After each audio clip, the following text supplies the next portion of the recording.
Air force का result आ चुका है। बहुत सारे ऐसे बच्चे हैं जो खुश होंगे, घर में खुशी की लहर होगी, या बहुत सारे उनके परिवार वाले या और लोग उन्हें बधाई दे रहे होंगे।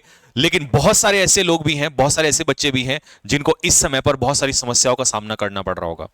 घर वाले ये कह रहे होंगे कि तूने पढ़ाई नहीं की, हमने तुझे मौका दिया था। रिश्तेदार कह रहे होंगे कि हमें तो पता था पहले से ही ये निकम्मा है। और तो और जब समस्या तब आती है कि जब आपने दिन रात मेहनत की हो और फिर भी आपके बारे में गलत बोल दिया जाए, तो उससे बड़ा दर्द एक स्टूडेंट की लाइफ में दोस्त कुछ भी नहीं हो सकता। लेकिन मैं, क्योंकि इस फील्ड में 13-14 साल से हूं, तो मैं ये बात बखूबी जानता हूं, क्योंकि मेरे साथ भी ऐसा लाइफ में हुआ था कि जब एग्जाम निकले तो सब फेवर में है, और नहीं निकलेगा तो आपके फेवर में कोई नहीं होगा। साथियों, इस बात को याद रखना। मैं इस समय पर सिर्फ आपसे 2-3 बातें करने के लिए आया हूं। इस छोटी सी वीडियो को जरा लास्ट तक देखना और ध्यान से सुनना, और अगर आपको एक भी बात ठीक लगे तो कमेंट बॉक्स में कमेंट जरूर कर देना, और इसी के आधार पर हम डिसाइड करेंगे कि आगे का रास्ता क्या प्लान करना है। प्यारे साथियों, आपके पास यहां पे आपने थंबनेल पे भी देख लिया होगा और यहां भी है, नो अटेम्प्ट नाउ। एयरफोर्स का आपने एग्जाम दिया, एज नहीं बची है, कोई लास्ट अटेम्प्ट, अब कोई अटेम्प्ट नहीं है। क्या करें साहब, समझ में नहीं आ रहा है।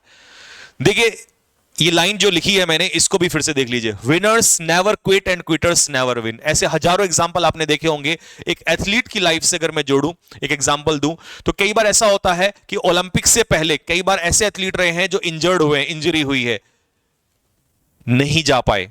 मेहनत 4 साल की, लेकिन उस दिन जब जाना था, जब रिजल्ट आना था, वो नहीं आ पाया। गलती अपनी नहीं थी। तो क्या उन्होंने छोड़ दिया? नहीं। एक नहीं, दो नहीं, 3 बार फेल हुए, फिर भी उन्होंने मेडल लिया। तो अगर लाइफ कभी भी आपको प्रॉब्लम दे रही है, तो समझो कुछ बड़ा करने का समय आ गया है।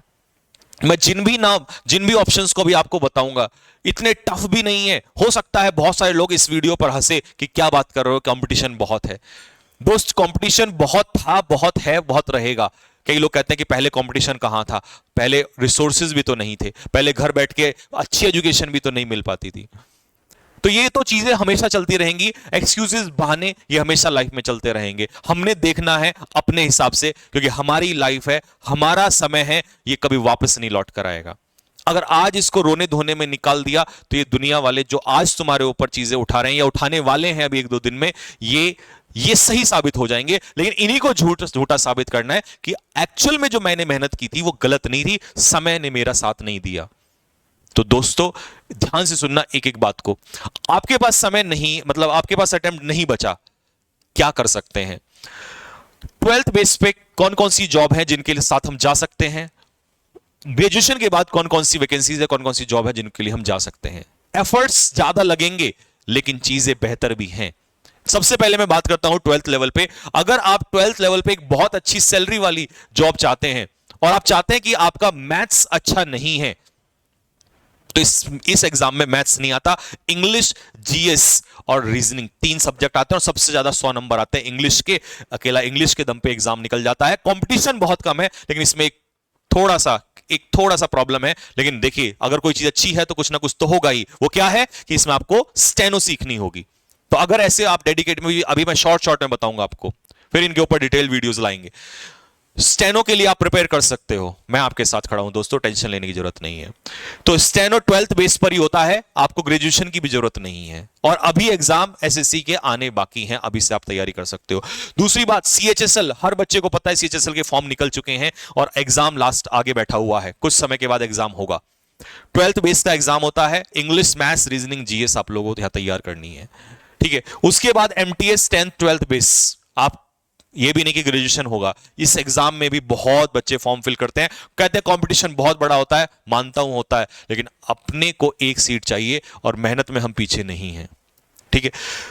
नेवी वाले आप जानते ही हैं कि नेवी का ऑप्शन आपके पास रहता ही है, लेकिन अगर वहां भी आपका इंटरेस्ट नहीं है या आप चाहते हैं कि नहीं मुझे अब परमानेंट चाहिए, तो फिर उसके बाद आप इधर आ सकते हो। बट फिर ग्रेजुएशन की बात आती है और आप चाहते हैं नहीं अब तो मैं लंबी पारी खेलूंगा, तो सीपीओ एसआई सब इंस्पेक्टर की पोस्ट आपके लिए है। इंग्लिश इसमें बड़ा रोल प्ले करता है, सबसे ज्यादा इसमें 250 नंबर का इंग्लिश आता है। अकेला सब्जेक्ट के दम पे आप सब इंस्पेक्टर बन सकते हैं, मैंने 2016 बैच में निकाला हुआ है।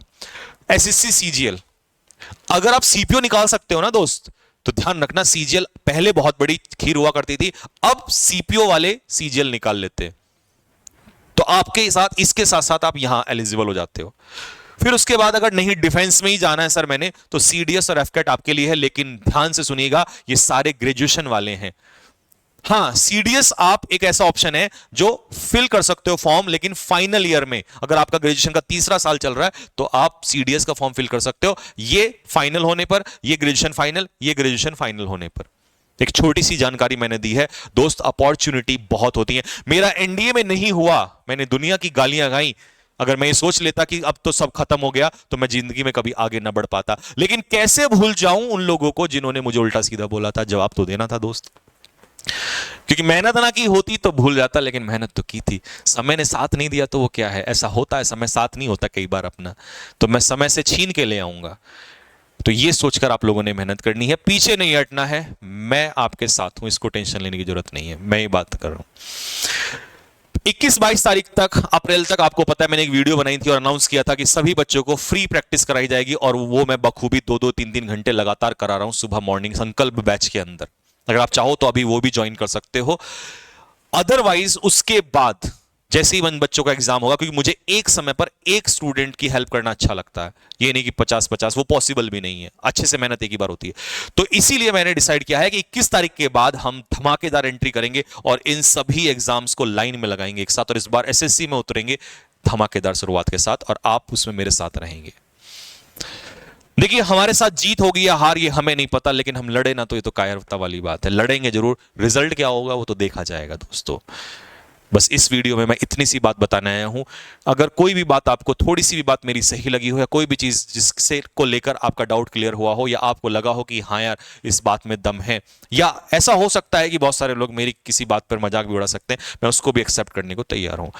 तो जो भी चीज आपको लगी हो वो मुझे आप कमेंट बॉक्स में लिखकर जरूर बताइएगा, उसी के आधार पर हम डिसाइड करेंगे आगे की स्ट्रेटजी क्या होने वाला है। और लास्ट में फिर से जाते जाते बोलूंगा, जिन बच्चों का सिलेक्शन हो गया है उन बच्चों को मैं यही कहूंगा कि अभी काम बाकी है दोस्त, अभी तो एक पारी हुई है, दूसरी पारी बाकी है, लग जाइएगा। 17 अप्रैल से आपका फेज 2 का बैच स्टार्ट हो रहा है। जय श्री राम दोस्तों।